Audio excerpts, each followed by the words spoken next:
after getting the opportunity to review the film, what kind of stood out to you the most about the offensive performance? The one thing that stood out, I would say, I also got Invisalign, so I might got a little slur. But I would say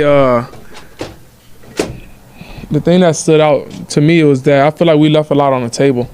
I feel like we definitely had a lot of opportunities to run away with that game and not make it as close, but I mean, we did what it took to win. What it took to win that night. So plays and like singular moments, or is there something that you think is a little bit broader that maybe needs to get looked at? I would say definitely just execution in big time downs. I know it was a third down where I made a pass. I felt confident in my read, but if I would have gave a better ball, or if I would have moved on to my next read, Drake did come open on the option route. So I'll just say small things like that. And just coming out of the half fast, I feel like we came out slow. Obviously, only 3 points in the second half, if I'm not mistaken. That's not how we want to play. How would you say Mike Jarrell played in this game?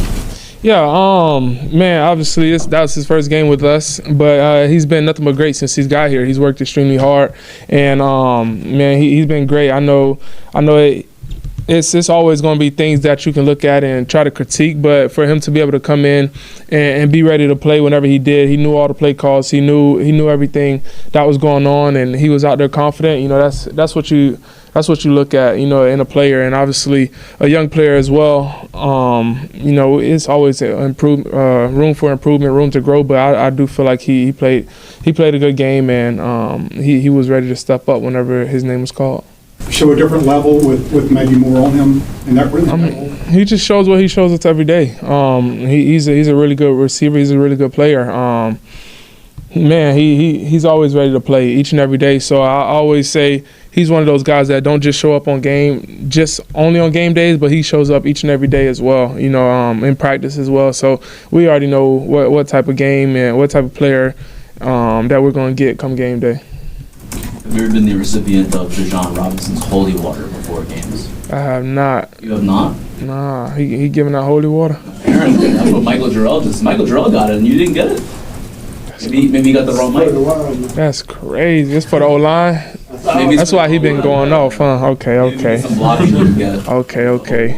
Yeah, I got to be better with my run fakes, I guess. I don't know. That's crazy. Just Bijan in general. Obviously, everyone sees how great of a player he is, but it's almost like he's too good to be true of just like a human being, as a guy. It's not. That's him. That's him every day. That's him. Anytime you see him, he always got a smile on his face, encouraging the guys around him, and he wants to see everybody else be great. And it shows. And I don't know. Like you said, he's a special guy. Nature, Bijan is a perfect poster child for it, but it's not just him, right? Yeah, but I mean, for him in his position to be that person and have all these selfless acts, I feel like it definitely shows a lot of leadership and it shows his team leadership, because it's like, okay, we got who we say is the best player in the NFL, the best player on our team, not walking around like that. He walking around like you wouldn't even like notice him if you just walked through here, and you wouldn't notice if you didn't know his face, you wouldn't know what he's able to do on the field, like just by how he walks around. He walks around just like everybody else. He shows love to everybody, and he's very humble. So like whenever you have a humble guy and also the best guy in the league, like it's I feel like it's sometimes rare to see. But with him, that's just him each and every day. So for everybody else on the team to be able to be around that each and every day and see the person that he is, and obviously knowing the player that he is, it's nothing but leadership, and this team will go to war behind him. So it's crazy. I haven't seen anything like it even since Little League. I would say I was Bijan in Little League, but he doing Little League stuff in the NFL. It's crazy to see. So yeah. So when I saw him make that cut around Casey, I was like, I didn't think 24 was going to get a hand on him, to be honest. That's what I was thinking. I was like, oh, he's gone. Then I saw 24 get a hand on him. He ended up breaking the tackle, and I was just like, that's crazy. That's Bijan. How they play, what they try to do, how they attack, what they set up. Yeah, I feel like they definitely a sound defense. They don't want to give up the big shots. You know, like I feel like that's every defense in the league now. You know, you don't want to give up those big plays. So just taking what they give us, I know they are fast flowing defense. Those guys can run sideline to sideline. Obviously, you got Fred Warner. He's out. You know, just prayers up to him and what he's going through. But their guy that's coming in, you know, I feel like they all Bethune. They all can run side to side. They have really good lateral movement, and they play sideline to sideline. So I feel like it's a really good team. Are they actually putting the roof up? Are they going on that under? Like, how do you navigate that specific gray area? Well, when we put in plays, like I just play to play true. You know, we know what we're hunting up in certain looks. If we don't get that look and I don't get the look that I want, I know I can check it down and we can live to see another day. So I would just say just playing to play. Don't get greedy and just playing smart football. That's what it's about. That's the only way we're going to win. How often does it develop after that? I probably know about 65-70% of the time, to be honest, if that answers your question. Yeah. I probably know about 65-70% of the time where it's gonna go, or if I'm gonna have to move on, and if I'm wrong, then I know where my outlets are. Can you even imagine like that kind of Iron Man streak that he's on? I couldn't imagine it, especially in this game, you know, and in the trenches. So it's crazy.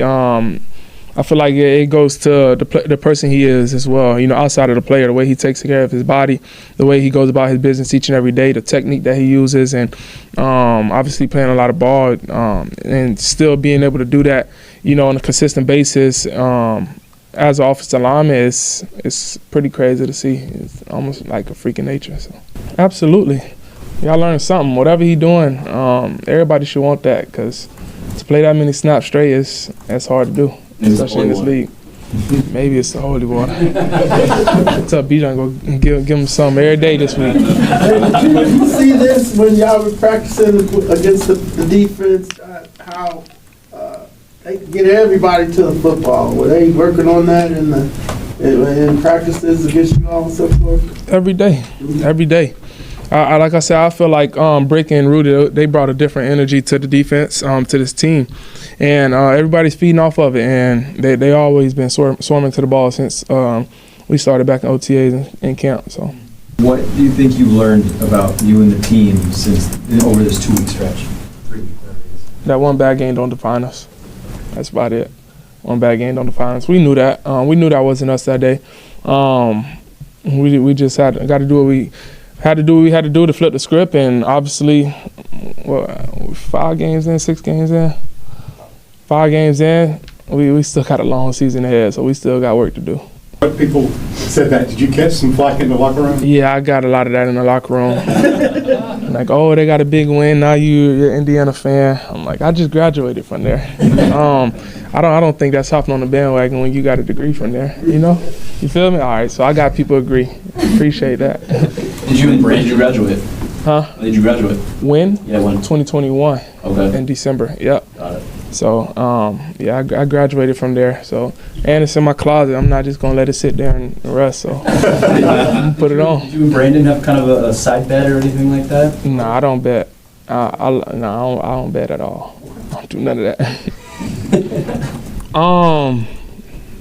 More confidence. I feel like just knowing that we have what it takes to go out there and win each and every week, knowing we have the guys in the locker room to do it, and obviously the coaches and what they've been doing, scheming us up to be able to be successful.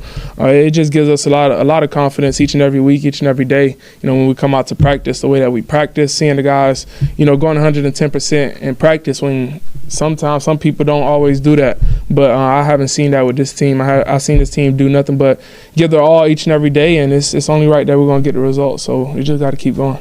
How critical is his role in this offense? Oh, big time. Big time. Like you said, we don't talk about him enough, but what he's able to do, and obviously we don't really get the ball to him in the past game, but for him to do his role and do his role to the